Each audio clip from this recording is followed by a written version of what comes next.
8 মাস ব্যাপী রাজনৈতিক দলের সাথে আলাপ আলোচনা করেছি। আমরা যেভাবে অগ্রসর হয়েছি, প্রথম গঠিত 6টা সংস্কার কমিশনের যে সুপারিশগুলো, তার থেকে 166টা নিয়ে আমরা একটা স্প্রেডশিট তৈরি করেছি। 166টা আমরা যেগুলোকে গুরুত্বপূর্ণ মনে করেছি, এগুলো আমরা রাজনৈতিক দলের কাছে প্রেরণ করেছি, রাজনৈতিক দলের কাছে পাঠিয়েছি তাদের মতামতের জন্য।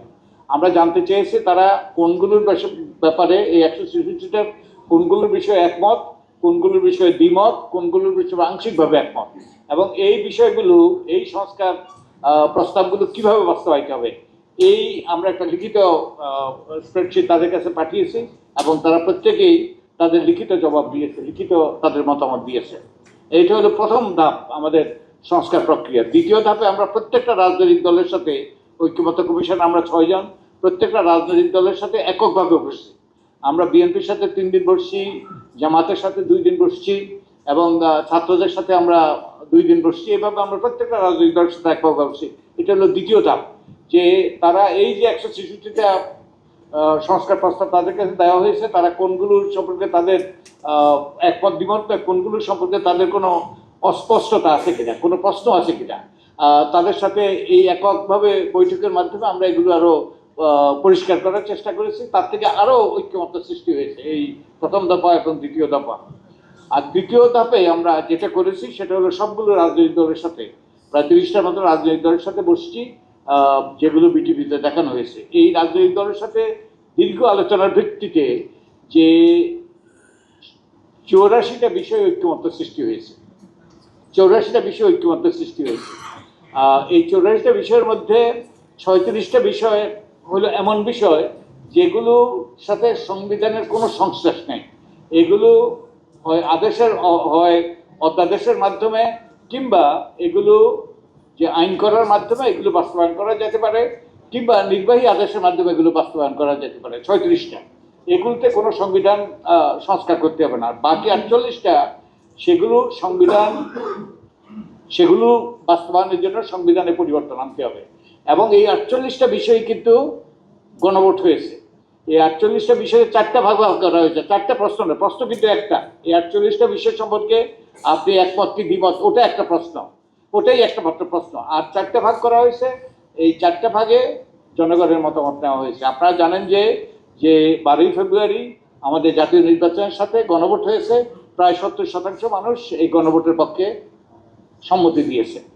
এখন এটা নিয়ে অনেক গড়িমসি হচ্ছে যে আমাদের যারা ক্ষমতায় গিয়েছেন তারা বলেন যে তারা অনেকগুলো যুক্তি দেন যে এটা এই সম্পর্কে পুরোপুরি এই জুলাই জাতীয় সনদ পুরোপুরি বাস্তবায়নের ব্যাপারে যদিও তারা দৃঢ় প্রতিজ্ঞ, কিন্তু এটা সংবিধানের আলোকে করতে হবে। তারা দুটো যুক্তি দেন যে এই যে 48টা বিষয় নিয়ে যে গণভোট হয়েছে তার জন্য রাষ্ট্রপতি একটা আদেশ জারি করেছে, জুলাই জাতীয় সনদ সংবিধান সংশোধন আদেশ। এই আদেশটার ভিত্তিতে গণভোট হয়েছে। তারা বলেছে রাষ্ট্রপতির এই আদেশ দেওয়ার কোনো অধিকার নেই, এটা অসাংবিধানিক। আরেকটা বলছে যে এই 48টা বিষয়ে যেইগুলো ঐক্যমত্য হয়েছে, 48টা বিষয়ে 48টা সংবিধান সংক্রান্ত, তাদের ওখানে নোট অফ ডিসেন্ট আছে, তাদের দ্বিমত আছে। অতএব তারা যেগুলো দ্বিমত সেগুলো তারা সেগুলো বাস্তবায়ন করতে বাধ্য নয়। এখন এই ব্যাপারে যেটা ওই যে যুক্তি, তাদের এই যুক্তিটা যে যুক্তিটাতে গ্রহণযোগ্য নয়, সেটা হলো এই যে আদেশটা রাষ্ট্রপতি দিয়েছে, এই আদেশটাও জনগণ সম্মতি দিয়েছে, তাদের গণভোটের মাধ্যমে আদেশটার প্রতিও তারা সমর্থন দিয়েছে। অতএব জনগণ যখন সমর্থন দেয় ওটাই শেষ কথা। আর এই যে যেটা বলে তাদের নোট অফ ডিসেন্টটা কি, মাইনরিটি ভিউজ, এই যে এখন এই যে আজকের কাগজে আছে যে অনেকগুলো অধ্যাদেশ তারা অনুমোদন করছে না, কিন্তু সরকারি দল অনুমোদন করছে না, কিন্তু বিরোধী দল ওখানে নোট অফ ডিসেন্ট আছে। তার মানে কি? তো নোট অফ ডিসেন্টটা করতে আমাদের গ্রহণ করতে হবে। গণতান্ত্রিক ব্যবস্থাটা কি হয়? গণতান্ত্রিক ব্যবস্থাটা হয় যে কোনো ইস্যুতে যেখানে মেজরিটেরিয়ান পদ্ধতিতে, যেখানে অধিকাংশ অংশগ্রহণকারী, সিদ্ধান্তে অংশগ্রহণকারীর অধিকাংশ যখন মতামত দেয় সেটাই হলো চূড়ান্ত, সেটাই হলো সেটাই হলো সিদ্ধান্ত।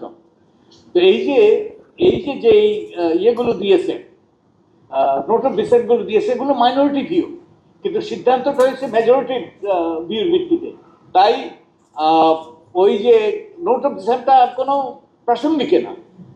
জনগণ যে বিষয়গুলো ব্যাপারে ঐক্যমত্য হয়েছে মেজরিটির সিদ্ধান্তের ভিত্তিতে, সেগুলোই গণভোটে গিয়েছে, সেগুলোই মানুষ অনুমোদন করেছে, সেগুলোই শেষ শেষ কথা হওয়ার কথা, সেগুলোই চূড়ান্ত।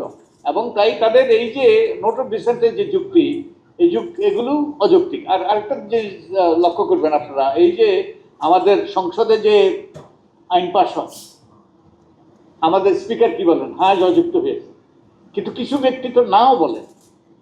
তো উনি তো না জয়যুক্ত বলেন না, তো হ্যাঁ জয়যুক্ত মানে ওটাই সিদ্ধান্ত, মেজরিটেরিয়ান পদ্ধতিতে মেজরিটি সিদ্ধান্ত, গণতান্ত্রিক পদ্ধতিতে। তাই ওনারা যেই যুক্তি দেন যে ওনাদের নোট অফ ডিসেন্ট, এটা কোনো রকম যৌক্তিকতা আছে বলে আমি মনে করি না। তো এনিওয়ে, তো যেই জিনিসটা যেই কথা বলে আমি শেষ করতে চাই, যে গণভোটে যেটা পাশ হয়েছে, গণভোটে যেটা জনগণ সম্মতি দিয়েছে, এটাই এখন অবশ্য পালনীয় আমাদের জন্য। এবং যে গণভোটে আরও যেটা জনগণ সম্মতি দিয়েছে সেটা হলো যে যে সংসদ সদস্য হিসেবে শপথ গ্রহণের পাশাপাশি তারা সংবিধান সংস্কার পরিষদ হিসেবেও শপথ গ্রহণ করবে, যেটা তারা করে নাই। এবং এটাও করাও তাদের জন্য বাধ্যতামূলক, কারণ জনগণ এবারে সম্মতি দিয়েছে। তো আমরা এই যে জুলাই জাতীয় সনদ বাস্তবায়ন কেন অপরিহার্য, কারণ এটা জনগণের রায়, এর পক্ষে গিয়েছে, জনগণ এবারে সম্মতি দিয়েছে এবং এটাই শেষ কথা। তাই এতে ইফার বাটের কোনো সুযোগ নেই। তো এটাই বিচারপতি মতিন বলার চেষ্টা করেছেন, এটাই সুপ্রিম ল। এখন আমাদের সংসদের কোনো রকম অজুহাত সৃষ্টি না করে, টালবাহানা না করে, তারা এটাই আমাদের সংবিধানে 180 দিনের মধ্যে 180 কর্মদিবসের মধ্যে এটা বাস্তবায়ন করা দরকার।